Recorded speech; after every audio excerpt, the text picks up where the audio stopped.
तो आज हम लोग संविधान की उद्देशिका को देखेंगे। चलिए स्टार्ट करते हैं।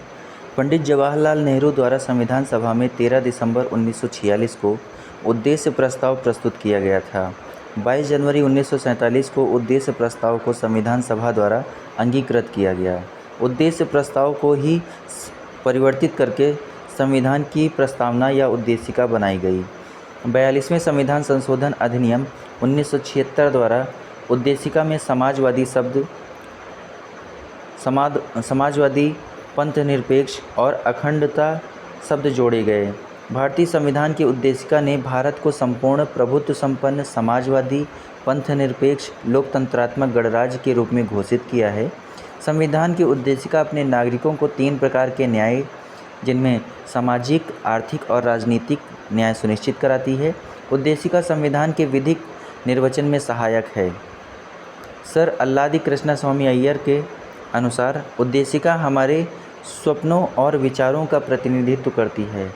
के.एम. मुंशी के अनुसार उद्देशिका हमारे प्रभुत्व संपन्न लोकतंत्रात्मक गणराज्य की जन्म कुंडली है।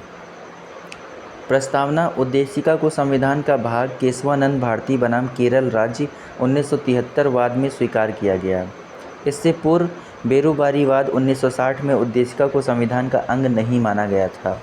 गोलकनाथ बनाम पंजाब राज्य 1967 के प्रकरण में उद्देशिका को संविधान की मूल आत्मा कहा गया था।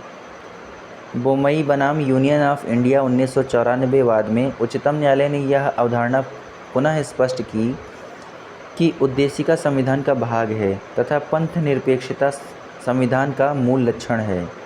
उद्देशिका की प्रकृति न्याय योग्य नहीं है।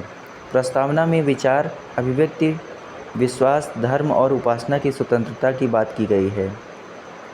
इसमें प्रतिष्ठा और अवसर की समता उल्लिखित है। प्रस्तावना को संविधान की आत्मा कहा जाता है। बी.आर. अम्बेडकर ने संवैधानिक उपचारों के अधिकार को संविधान की आत्मा और हृदय माना है। के.एम. मुंशी ने उद्देशिका को राजनीतिक जन्मपत्री कहा। सुभाष कश्यप ने कहा कि संविधान शरीर है तो प्रस्तावना उसकी आत्मा। प्रस्तावना आधारशिला है तो संविधान उस पर खड़ी अट्टालिका। बी.आर. अम्बेडकर ने संविधान को एक पवित्र दस्तावेज कहा।